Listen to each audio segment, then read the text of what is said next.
وہ بیڈ پر چت لیٹی مسلسل چلتے پنکھے کو دیکھ رہی تھی۔ اس کے ہاتھوں کا لمس اب بھی اس کے اپنے ہاتھ پر محسوس ہو رہا تھا۔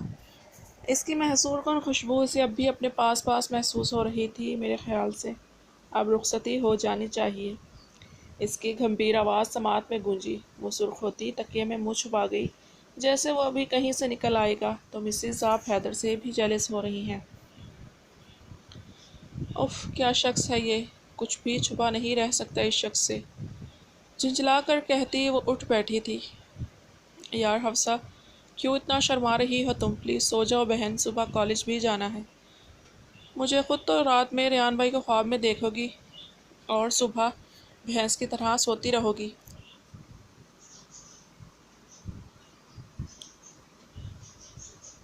دوسری جانب لیٹی حریم نے غصے سے کہتے اس کی جانب رخ موڑا۔ وہ جو سرخ ہوتی اسے دیکھتی انگلیاں مڑوڑ رہی تھی۔ میں تو نہیں شرما رہی، میں کس سے شرماؤں گی؟ کچھ بھی کہتی رہتی ہو۔ اس کی بات پر جھیم کر کہتی وہ اپنا رخ دوسری جانب کر چکی تھی۔ اس کے موبائل کی بیپ پر حریم نے سائڈ ٹیبل کی جانب دیکھا۔ اسکرین پر ریان کی تصویر جگمگاتی دیکھ اس کی آنکھوں میں شرارت اتری تھی۔ حفصہ کا رخ دوسری جانب ہونے کی وجہ سے وہ نہیں دیکھ سکی تھی۔ حفصہ یار، تم تو ریان بھائی کے نام سے ہی ٹماٹر بن جاتی ہو۔ اس کی حالت پر محظوظ ہوتی وہ پوری طرح اسے ستانے کے موڈ میں تھی، ساتھ ہی کال اٹینڈ کی تھی۔ دوسری جانب موجود ریان نے فون کان سے ہٹا کر ناسمجھی سے دیکھا، جیسے سمجھنے کی کوشش کر رہا ہو۔ میں نہیں ہوتی نا بھائی، اور ان کے نام سے تو بالکل بھی نہیں۔ وہ کھڑی ہوتی ونڈو پر جا کھڑی ہوئی تھی۔ اس کی بات پر جہاں حریم نے مسکراہٹ دبائی وہیں دوسری جانب موجود ریان بھی محظوظ ہوتا مسکرا اٹھا تھا۔ تو کیا عطا اللہ خان کے نام سے شرماتی ہو؟ مسکراہٹ دباتی موبائل ہاتھ میں لیے وہ بھی اس کے پیچھے آ کھڑی ہوئی تھی۔ ریان نے بامشکل خود کو قہقہا لگانے سے باز رکھا۔ حریم کی شرارت کو وہ اب بھی خود انجوائے کر رہا تھا۔ استغفر اللہ، ریان تو اتنے ہینڈسم ہیں اور تم انہیں کس کس سے ملا رہی ہو؟ اور میں اپنے شوہر سے ہی شرماؤں گی، اس سے کیوں؟ ونڈو سے شفاف آسمان کو دیکھتی وہ کھوئی کھوئی سی کہہ رہی تھی۔ مجھے تو خوشحال خان خٹک جیسے لگتے ہیں تھوڑے تھوڑے، لیکن خیر اب کیا ہو سکتا ہے، شوہر ہے تمہارے گزارے لائق، تم نے ہینڈسم ہی کہنا ہے۔ پرسوچ انداز میں کہتی حریم نے نامحسوس طریقے سے موبائل کا رخ مزید حفصہ کی جانب کیا۔ کیا مطلب تمہارا؟ ہاں، میرے شوہر کو تم گزارے لائق کہہ رہی ہو؟ تمہیں ملے گا کوئی بینگن جیسی شکل والا؟ ریان تو اچھے خاصے ہینڈسم ہیں، اور تم کیا انہیں بوڑھے لوگوں سے ملا رہی ہو؟ تمہاری شکایت کروں گی میں ریان سے۔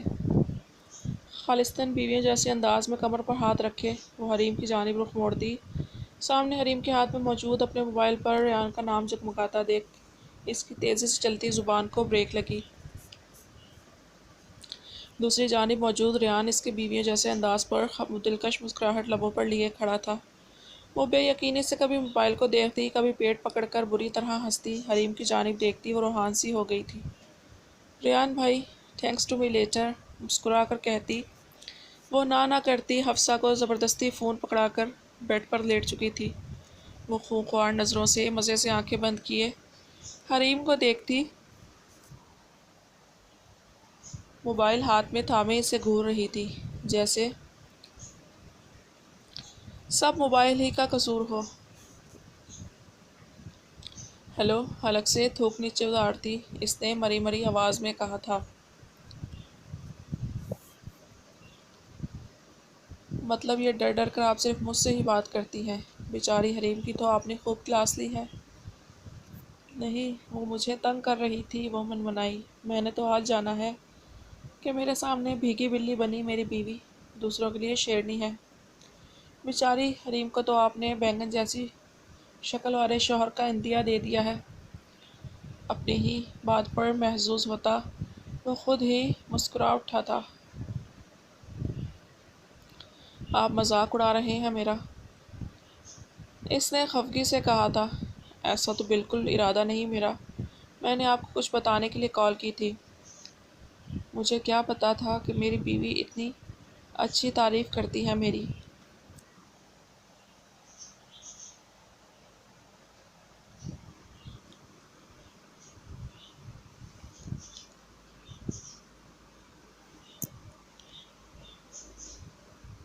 میں نے نہیں کی، اس نے جھٹ سے کہا تھا۔ اچھا تو مطلب آپ کو خوشحال خان پٹھک اور عطا اللہ خان جیسا لگتا ہوں؟ مسکراہٹ دبا کر اس نے مصنوعی خفگی سے کہا تھا۔ نہیں نہ، آپ ہیں اچھے، ان جیسے نہیں ہیں۔ وہ اب روحان سی ہو گئی تھی۔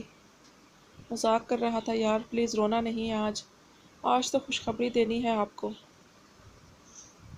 اسے رونے کے لیے تیار دیکھ وہ فوراً سیریس ہوتا اپنی بات پر آیا تھا۔ کیسی خوشخبری؟ بات کی ہے آج میں نے تایا ابو سے آپ کی رخصتی کی۔ کمنگ سنڈے ڈیٹ لینے آ رہے ہیں ہم۔ تیاری کر لیں اب آفیشلی مسز ریان مرتضیٰ بننے کی۔ اپنے مخصوص انداز میں کہتا وہ اسے سمٹنے پر مجبور کر رہا تھا۔ خدا حافظ، اللہ کی امان میں۔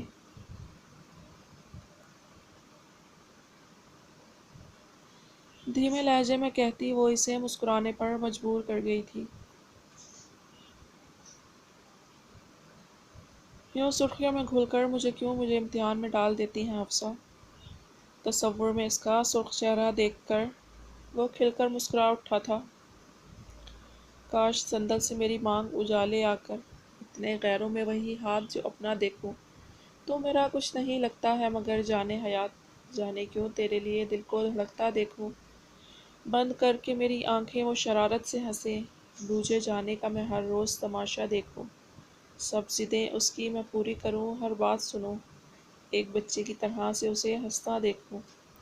مجھ پہ چھا جائے وہ برسات کی خوشبو کی طرح، انگ انگ اپنا اسی رت میں مہکتا دیکھوں۔ پھول کی طرح میرے جسم کا ہر لب کھل جائے، پنکھڑی پنکھڑی ان ہونٹوں کا سایہ دیکھوں۔ میں نے جس لمحے کو پوجا ہے اسے بس ایک بار آپ بن کر تیری آنکھوں میں اترتا دیکھوں۔ ٹوٹ جائیں کہ پگھل جائیں میرے کچے گھڑے، تجھ کو میں دیکھوں کہ یہ آگ کا دریا دیکھوں۔ بہت پہلے کہیں پڑھی نظم اسے یاد آئی تھی۔ مسز ریان مرتضیٰ اس کے انداز میں اپنا نام دہراتی دونوں ہاتھوں میں اپنا چہرہ چھپا چکی تھی۔ ہم جانتے ہیں تم مسز ریان مرتضیٰ ہو، اب پلیز سو جاؤ۔ حریم کی آواز پر مسکرا کر سائیڈ لیمپ بجھاتی وہ کروٹ بدل چکی تھی۔ نیند اب کہاں آنی تھی۔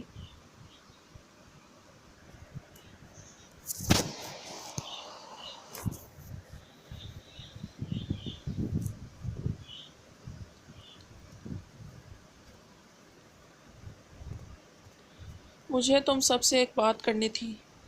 ریبا کی پیشانی چوم کر چیئر پر بیٹھتے وہ ان سب سے مخاطب ہوا تھا۔ بھیا مجھے گاڑی گفٹ کرنے والے ہیں؟ فرحان نے مسکراتے ہوئے کہا تھا۔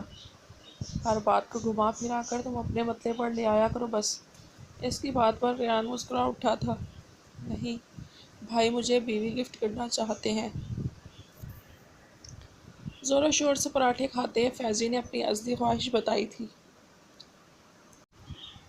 پانی پیتے فرحان بری طرح کھانستے سے دیکھ رہا تھا۔ بیوی چاہیے تمہیں ہے؟ کپڑے تو دھلتے نہیں تم سے اپنی، اور بیوی چاہیے تمہیں؟ خاموش بیٹھی ریبا کے منہ میں نوالا ڈالتے اس نے مصنوعی خفگی سے فیضی کو گھورتے کہا تھا۔ کل تایا ابو سے بات کی ہے میں نے، حفصہ کی رخصتی کی۔ کمنگ سنڈے ڈیٹ لینے کے لیے انوائٹ کیا ہے۔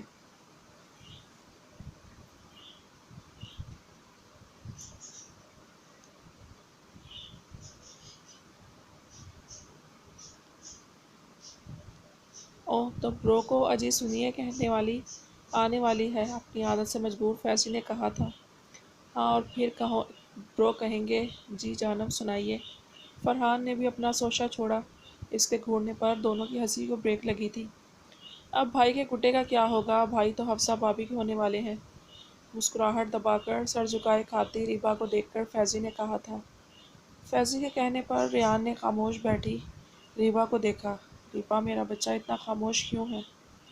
آج کچھ کھلایا بھی نہیں داجان کو، محبت سے کہتے اس نے تھوڑی سی اس کا چہرہ اٹھایا۔ اس کا آنسوں سے تر چہرہ دیکھ اسے تڑپا گیا تھا۔ ریبا کیا ہوا بچے؟ کیوں رو رہی ہو اس طرح؟ فرحان بھی پریشان ہوتا اس کی جانب آیا تھا۔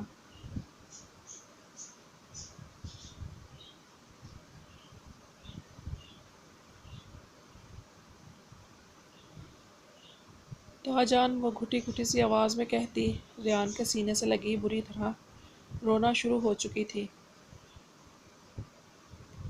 داجان کی جان بتائے نہ بچے کیا ہوا ہے، کیوں رو رہی ہیں اس طرح بیٹا؟ وہ مسلسل اس کا سر سہلاتے فکر مندی سے گویا ہوا۔ داجان اب افسا سے شادی، وہ ہچکیوں کے درمیان کہتی اس کے سینے سے سر ٹکائے سر مار رہی تھی۔ ریان کو اب سارا معاملہ سمجھ میں آیا۔ خونخوار نظروں سے فیضی کی جانب دیکھتا۔ اس نے نرمی سے اسے خود سے الگ کیا تھا۔ میرے گڈے کو کیا بات پریشان کر رہی ہے بتائے مجھے؟ نرمی سے آنسو صاف کرتے ٹشو سے اس کی ناک صاف کی۔ آپ افسا کے نہیں ہیں داجان میرے ہیں، روتے ہوئے کہتی وہ اس کے سینے سے لگ چکی تھی۔ ریان کو اب اس کا خوف سمجھ آیا تھا، وہ اسے کھونے سے ڈر رہی تھی۔